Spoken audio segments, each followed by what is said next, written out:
प्रधानमंत्री नरेंद्र मोदी पिछले 10 साल से पूरे देश में स्वच्छता की बात कर रहे हैं और जिसमें व्यक्तिगत स्वच्छता से लेकर सामाजिक स्वच्छता, पर्यावरण स्वच्छता, ये सारे इसको लेकर पॉलिसी भी बनी, जिसमें खासकर स्कूली छात्राओं के बीच स्वच्छता का अभियान चलाने को लेकर बातें हुई।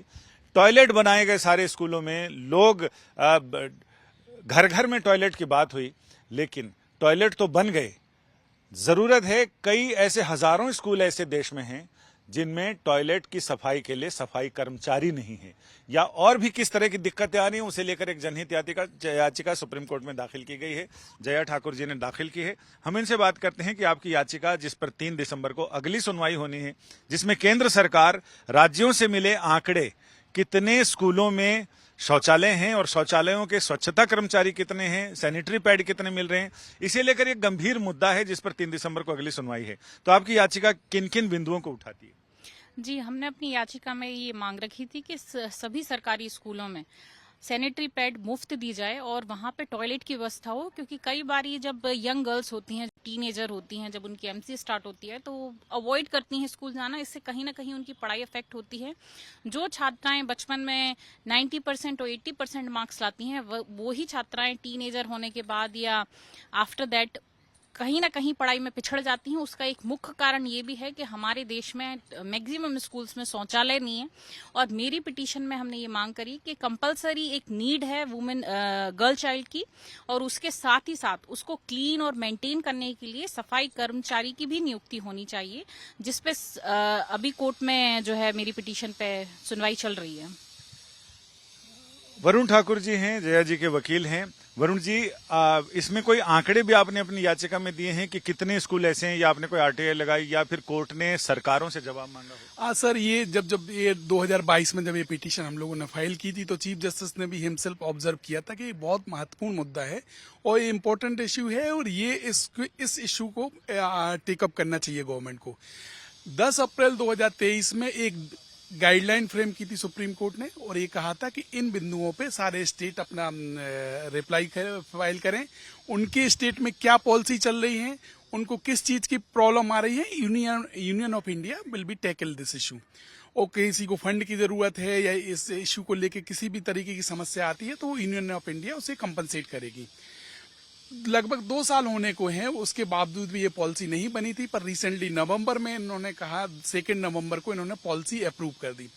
पर इस पॉलिसी जो हास्यास्पद 2 चीजें बड़ी निकल के आई हैं। ये निकल के आया कि ये माना कि 98% स्कूल हैं जहां गर्ल्स सेपरेट टॉयलेट हैं, परंतु ये भी हम लोगों ने, पिटिशनर ने ये सर्वे करवाया खासतौर से मध्य प्रदेश के दमोह डिस्ट्रिक्ट में, और ये वहां पाया कि वहां पे कोई पोस्ट ही नहीं है सफाई कर्मी की। और जो सफाई अगर नहीं होगी टॉयलेट की तो वो तो और डेंजरस हो जाता है। टॉयलेट होना एक जरूरी है, मगर साफ टॉयलेट बहुत जरूरी है। तो इन सब बिंदुओं को लास्ट हियरिंग पे कोर्ट के सामने रखा था। सुप्रीम कोर्ट ने डायरेक्शन दिया है यूनियन ऑफ इंडिया को, इन सब बिंदुओं को एड्रेस करते हुए आप एक कंप्रीहेंसिव पॉलिसी लाइए। ये जो पॉलिसी है ये अपने आप में डिफेक्टिव, क्योंकि इसमें एक डाटा इन्होंने मेंशन किया है और ये डाटा ये कहता है कि सर्टेन परसेंटेज तक लोग sanitary pad women's girls child use कर रहे हैं, फिर कुछ पे कपड़ा यूज कर रहे हैं। तो ये जो डाटा करीब जाता है 126 तक चला जाता है। तो हम लोगों ने ये डाटा भी बताया था कि ये जो 100% से भी ऊपर डाटा इनका जा रहा है, तो कहीं ना कहीं मिसमैच है। तो इन सब बिंदुओं को लेके 3 दिसंबर को इसकी एक विस्तृत सुनवाई होगी। इसमें क्या राज्य सरकारों से जवाब मांगे गए हैं कि राज्य सरकार ये बताए कि उनके स्कूलों में क्या स्थिति है, और क्या आपने एक सभी राज्य सरकारों में ऐसा सर्वेक्षण कराया जाए कि कितने स्कूलों में अलग से टॉयलेट हैं और क्या उन टॉयलेट्स की नियमित सफाई के लिए सफाई कर्मचारी? ये इसमें nodal agency union of India की ministry of child welfare ministry को बनाया था और सारे स्टेटों को डायरेक्शन दिया था कि आप अपने यहाँ पे जो भी स्कीम्स चल रही हैं वो सबमिट करें यूनियन ऑफ इंडिया के पास में, और उनको क्या प्रॉब्लम आ रही है। अगर उनको पैसे की प्रॉब्लम आ रही है, लेबी की प्रॉब्लम आ रही है, तो वो यूनियन ऑफ इंडिया से उस बारे में अवगत कराएं, ताकि ये स्वच्छता का जो मिशन है, जो क्लीननेस है, क्योंकि ये जो इशू है is a very very very very important issue. क्योंकि ये जो रिसर्च में ये भी आया है कि पूरे विश्व में अगर हर 5वीं जो वुमेन की डेथ होती है इन सब चीजों की इन्फेक्शन से होती है, तो ये बहुत बड़ा मुद्दा है और जिस पे कोई आज तक अभी चर्चा भी नहीं होती है। इन सब बिंदुओं पे चर्चा भी होना चाहिए। हमारी पिटीशन में ये भी मांग थी कि इस पे एक अवेयरनेस प्रोग्राम भी होना चाहिए।